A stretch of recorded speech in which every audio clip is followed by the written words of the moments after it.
get around. What you mean you don't know? Check go. I get around.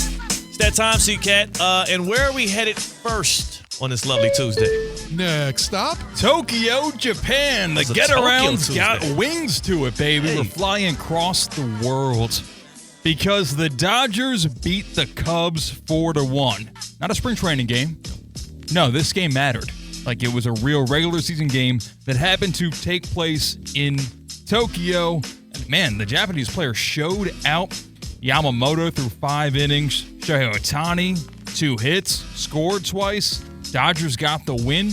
And I did not know this existed until about 2 hours ago. Like, someone forgot to tell me Major League Baseball began their season a couple of weeks ahead of time. Yeah, they did this last year too, and it kind of threw me for a loop. And I guess technically this was opening day for the Dodgers.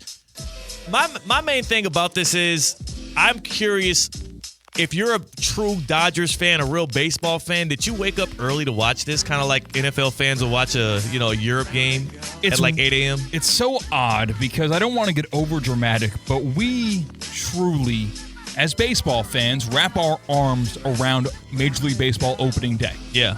Probably outside of World Series games, the most eyeballs are on Major League Baseball on opening day because even if you're a very softcore fan of your hometown's baseball team, you watch that game more often than not.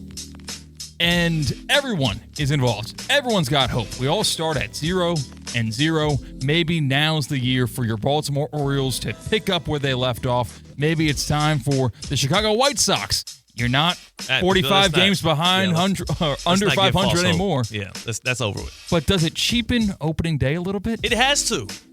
Like it's not opening day for the Dodgers or the Cubs. It has to. And I assume it doesn't. I assume if you're a baseball fan and you're a true Dodgers or Cubs fan, you're going to still treat it the same way. But it takes a little bit of the luster off of it. Like, and when you look up at the board, at the scoreboard, there's going to be stats already up there next to the player's name. There's already data points. There's going to be 2 games. They're playing again tomorrow morning. Yep, Wednesday night, the final game in Tokyo, and Roki Sasaki, he was the big offseason addition for the Dodgers, with more deferred money going to that superstar playing in Japan. It's odd. I don't like it, and it's not for me, but that won't stop me from disliking it. Like, this is for Japan. Like, it's a big baseball market, of course, a big baseball pipeline these days. So I know it's not intended for the American audience, and then, damn it, that makes me mad. It's America's pastime. The season should start in America. Well, their best player is Shohei Ohtani, and I think he has some ties out that way. I think he has a little bit of skin in the game. Yeah, how I say New York connection for me. Like, I was raised there. It works out for him. next stop, How about we take a familiar destination, just as foreign, going from Tampa to Dayton, Ohio. Because the first 4 is tonight. 16 seed matchup, St. Francis and Alabama State at 6:40. Following that, the very highly controversial inclusion of North Carolina for the 11 seed. They play tonight after that game. Do you have any interest in the first 4? I do have interest in that second game. I'm not watching St. Francis and Alabama State. Probably just the second half of that one. I'll be making my way back up from Delray Beach, a Cocoa golf event today. So we'll see if I can catch the second half of that one. I will, though, however, be putting $5 on every single March Madness game, and that includes the first 4. So before this show ends, I need to figure out my angle on either Alabama State or St. Francis. Alabama State, are they an HBCU? No. Okay. No. Wait, Alabama State. Yes, wait. Yes, they are. I'm tripping. Come on, man. No, that's Alabama A&M. Alabama State is not an HBCU. I stand on that. Also, yeah, so I'll probably end up going with St. Francis in that one. They sound like a basketball school. Hey, that's how we do these brackets, man. Yeah, it sounds like a basketball school. Sounds like they're supposed to win. Also, I got a little skin in the game on both sides of this, North Carolina, San Diego State. San Diego State's got our guy Nick Boyd, former FAU Owl. He's a guard for them, the Aztecs. And then North Carolina, family friend, one of the little homies, Seth, took a 2. How about that? For them. So I don't know which one I'm going to go with, but we'll find out later in the show. next stop, Next stop at the Get Around brings us to Boulder, Colorado. Because, chilly. Coach Prime still coaches there. Yeah. So we're going to talk about Colorado. Specifically, head coach Deion Sanders wants to shake up things for Colorado's spring game this year by foregoing the normal split squad spring game where Yes. it's blue versus white Yes. or gold versus black, he wants to play somebody else in the spring game. Would you sign up for that? We should start doing this in American politics. Like, let's just go up. Let's go up against somebody else. Oh, no, Let's no stop more doing the infighting. Okay, no Yeah. more Republican or Democratic debates Yeah. before the nominee's made. What if like just the American leader debates the Canadian leader? Oh, so not even an inter-party. Yeah. You're just going up against because then at least we could all stand united on one front. Like, hey, I'm rooting for our guys. Whoever the American person is, let's root for him. Let's pull on this guy. But back to the Colorado thing. This is why you need disruptors, man. This is why you need creative disruptors who are willing to think outside of the box in your sport. Every sport should use this because not use this specifically, but every sport needs this because that's how you help the game grow. I would actually be more inclined to watch spring games if they were team v team. And I heard Fran Brown and Syracuse, the Orange, they said that they will be willing to compete with Colorado. Sign me up. That's awesome. That'd be way more fun. Yeah, like they do it in high school. Like I played high school football, and they had Camp of Champions back where I was from.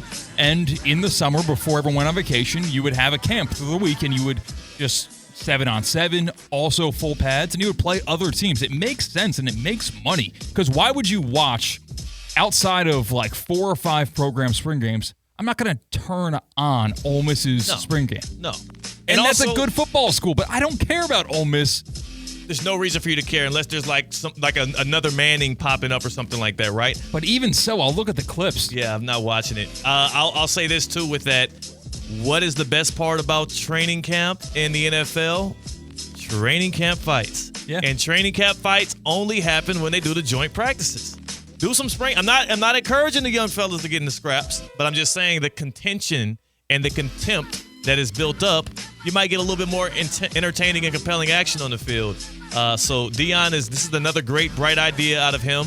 Every now and then he gets one right, and I think this is spot on. There's other programs right now that are canceling their spring games because they're scared of other teams recruiting their players. Whoa. They're scared of the transfer portal.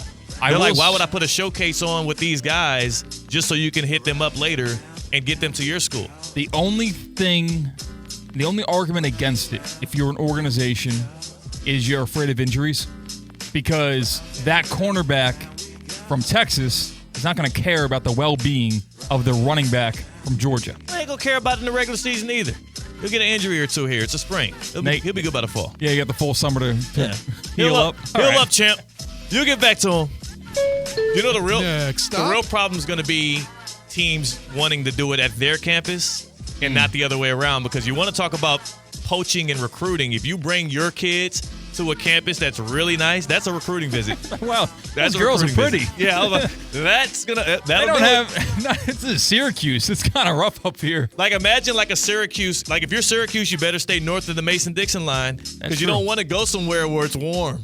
You don't want to come down to like a school of equal power, but just in a warm weather state. Yeah, there's still snow on our grass. Yeah. You guys are sunbathing on the campus? That's pretty nice. No. Hell no. And our last stop brings us to Roger Dean Chevrolet Stadium, because by the looks of it, we're going to be there tomorrow. Oh, man, I'm pulling up, dog. If there's a Dean dog, then the homies are pulling up. And I believe there's going to be many a Dean dogs at the stadium, at the Dean tomorrow. Spring training has arrived, and it's still cracking. Come out to America's busiest ballpark. The Marlins and the Cardinals taking the field before the season begins, I guess, at least for them, because the Dodgers and the Cubs are already after it. Bring your groups, celebrate your birthdays or anniversaries, experience the VIP batting practice. Also, get up close and personal with the pros. That's what spring training is all about. Visit RogerDeanChevroletStadium.com or stop by the ticket office today and purchase your spring training experience. See you at the ballpark. And guess what? After the ballpark, Tina and I gonna hit a little happy hour in the area. That's the great thing about the ballpark out there at Roger Dean. It's a lot of good activations around there between Abacoa and Alton and stuff. It's good vibes. A full day.